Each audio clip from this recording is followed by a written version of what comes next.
Hey everyone, welcome to Tony for We Are the True Demons. I mean Tony for you. There are countless demons from all across the world added in Shin Megami Tensei. It's one of the main selling points of the series. From the angels and demons of modern religions, regional folklore, and even pop culture figures. But there are some demons that always stood out to me as strange.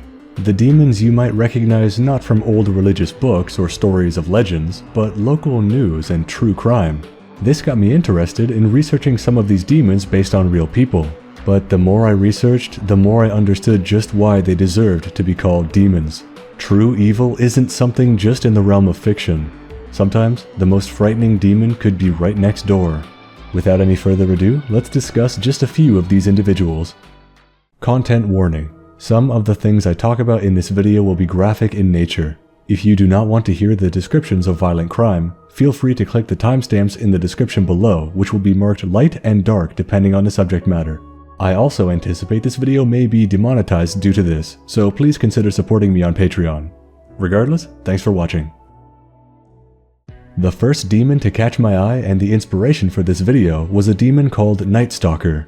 This demon is based off one Richard Ramirez, born February 29, 1960 in El Paso, Texas. And from then until his death on June 7, 2013, he certainly earned the right to be called the Demon. From a young age, Richard didn't spend much time with his family as they were busy with work.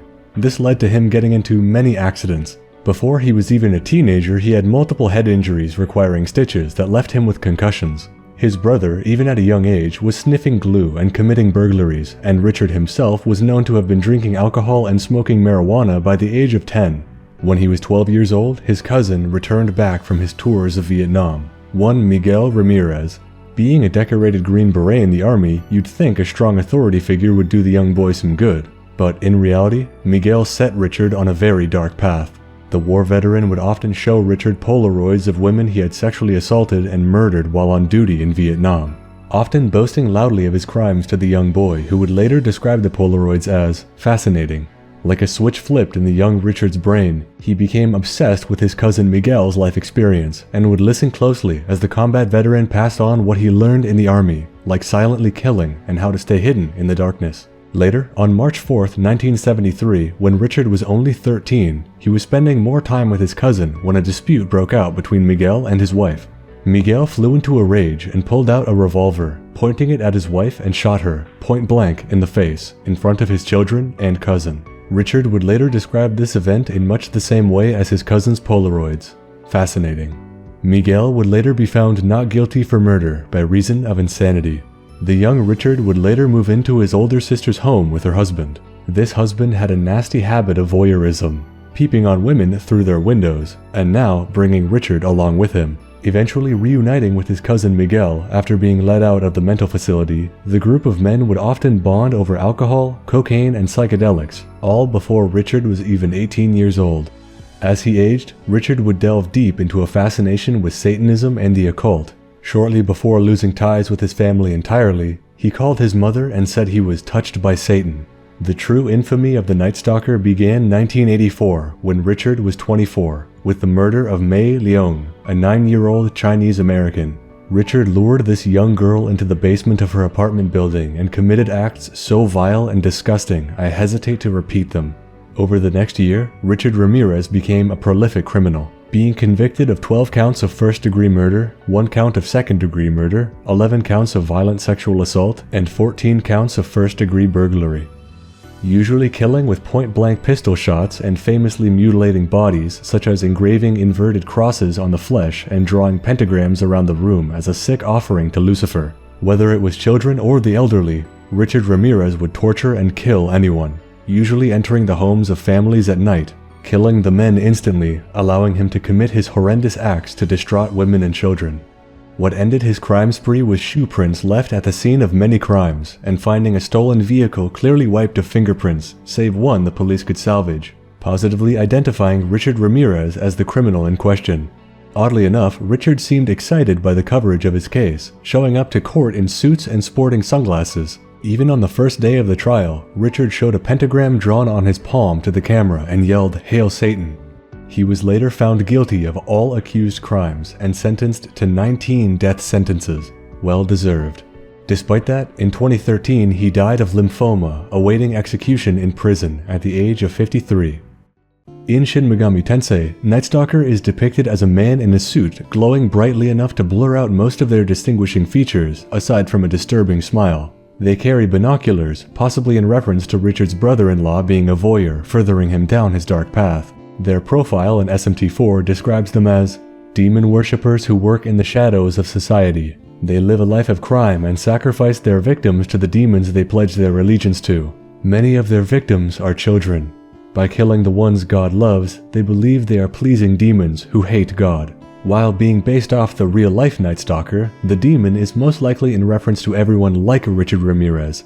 There exists a group of people dedicated to inflicting as much pain, fear, and suffering on the world as possible. And as much as we don't want to believe it's true, they're humans, just like you and me. Next up is Master Therion, based on one Aleister Crowley, founder of a new religion known as Thelema, which has the motto "Do as thou wilt," and whom some believe was the human incarnation of the Dark Beast 666, spoken of in the Book of Revelation. This self-proclaimed magician, scholar, prophet, and occultist was born October 12, 1875 in Warwickshire, England.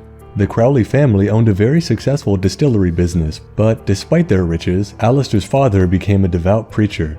Espousing an extremely fundamentalist Christian faith of living simply, he was extremely hesitant to spend his money and ironically believed drunkenness was a sin. Extremely devout, he read passages from the Bible to his family after every breakfast and traveled the country spreading the word of God. Despite what you might think based on how Aleister turned out, he had a great admiration for his father, describing him as my hero and my friend. The young boy spent most of his time studying the Bible instead of playing with the other children, in hopes to grow up to become just like his father. This made it all the more harrowing when Aleister's father died of tongue cancer when the young boy was just 11 years old. Understood to be the main turning point in his life, Aleister inherited a third of his father's wealth, but this mattered very little to him at the time due to his father's teachings. Shortly after, he became very ill, and despite everything his family tried, the doctors said he would most certainly die if nothing were to change. This is when his uncle suggested he live out with him in the countryside, where he could change his surroundings and appreciate nature more. When the family agreed, Aleister's uncle wasted no time in letting him indulge in the more sinful parts of life, bringing the young boy to bars and buying alcohol for him, and even purchasing the services of a prostitute so he could have his fun before dying at such a young age. What seemed like harmless indulgence at the time was an insane shock to the young sheltered boy, and to everyone's surprise, his physical health was completely rejuvenated. His mind, on the other hand, was changed forever. Now blaming his religious upbringing for his sickness and difficult childhood, he rejected everything they taught him, and after returning back to his family, his mother described him as the Beast of Revelation. When reflecting on his childhood, Aleister wrote, "I was in a death struggle with self. God and Satan fought for my soul. Those 3 long hours. God conquered. Now I have only one doubt left. Which of the twain was God?" Sometime later, Aleister grew more and more fascinated with the occult, as if he once believed God and his angels' miracles were real, the same might be true for demons. He joined a group of sorcery called the Order of the Golden Dawn. They claim to have translated ancient Egyptian texts and magical grimoires used by Jewish mystics in the ancient times. Despite how odd this would sound to a normal person, Aleister took their teachings incredibly seriously and performed their daily tasks and rituals without hesitation. Completely convinced he could tap into his inner soul and commune with his guardian angel, he even began taking psychedelic drugs in an attempt to enhance his awareness. Regardless of what you might think, the Order of the Golden Dawn were not attempting to harness magical power for their own selfish benefit. Rather, they were wealthy people aiming to study ancient religion to better understand the fundamental existence of one's soul. At the time, magic was more holy incantations to bestow knowledge rather than throwing fireballs and the like. Aleister, on the other hand, was clearly in the Order for very selfish reasons, and the other members turned on him. Angry with his failed attempts at summoning, and now on bad terms with the magicians of the area, he convinced a woman named Rose Edith Kelly to elope with him, despite only knowing each other for one day, and go to Egypt.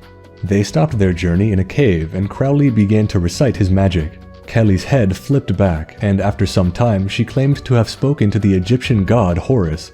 Incredulous, Aleister brought her to a local museum and asked his new wife to point out the god she spoke of. In response, she walked right up to a depiction of Horus that happened to be exhibit number 666.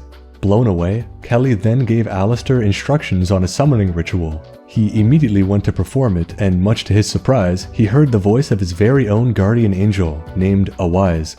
Over the course of the next 3 days, in a trance-like state, Aleister wrote down the word of this angel and published it in the Book of the Law, which is a book I actually own and have read. While not being very long to begin with, the most famous teachings from this book is, "Do what thou wilt shall be the whole of the law." This book became the key text in the religion of Thelema, whose practitioners were known for their extreme hedonism.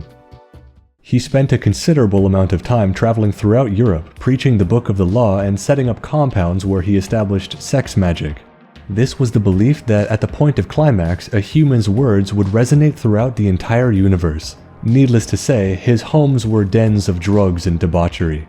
Aleister was even known to draw extremely disturbing paintings on the wall in a nightmare room, where he told his followers to take LSD and stare at the paintings until they knew no fear. Obviously, he was pretty much despised by the locals of every place he visited, striking fear or reverence in everyone he came into contact with. Years passed with Crowley being as selfish and sadistic as he could, corrupting almost everyone on his path, many of whom died of overdose or were admitted to mental hospitals. Aleister divorced his wife Kelly, who helped him found this religion in the first place due to his own infidelity, and delved deep into a heroin addiction, Kelly herself having to be checked into a mental hospital shortly after. Time went by and he lost almost everything he had. So much so that his supporters spread a rumor he died of an overdose, as it was more honorable than the way he was living his life at that point. It was then, at his lowest point, that a woman named Deirdre McClellan, who was an admirer of Crowley for a long time, offered to help him get his life back together and also bear him a child. Despite how insane this might sound to a normal person, Crowley was no normal person, and so desperate he accepted the offer, which ended up working extremely well. Deirdre stayed with him through the worst of his withdrawal and lifted him from poverty. Then, the couple ended up having a healthy son. Aleister came to love his son so much, the occultist admitted to regretting how he acted in his younger years, hoping to instill a more humble and kind disposition in his son, valuing family over indulgence. After turning his life around from drug addiction and raising his son as best he could, Aleister Crowley died of natural causes on December 1st, 1947, at the age of 72. To this day, he is remembered as an exceptional individual, whether as a visionary philosopher or cautionary tale of overindulgence. In Shin Megami Tensei, he appears as Master Therion, a dark god of Aleister Crowley's design, Crowley himself being an actual occultist in Shin Megami Tensei 2. Master Therion is fittingly the Dark Beast 666 in Revelation, as many describe the real man to be.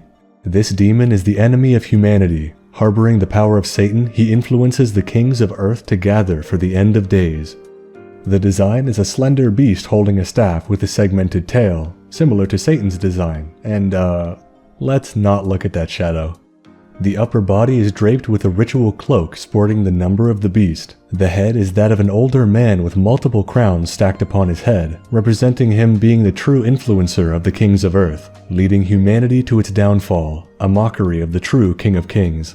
Overall, an accurate representation of how Aleister may have seen himself at the apex of his influence. A true beast. Well, that covers the real people of Shin Megami Tensei. Let me know how you feel about the demons based on real people in the comments down below, and while you're down there, leave a like and subscribe if you haven't already.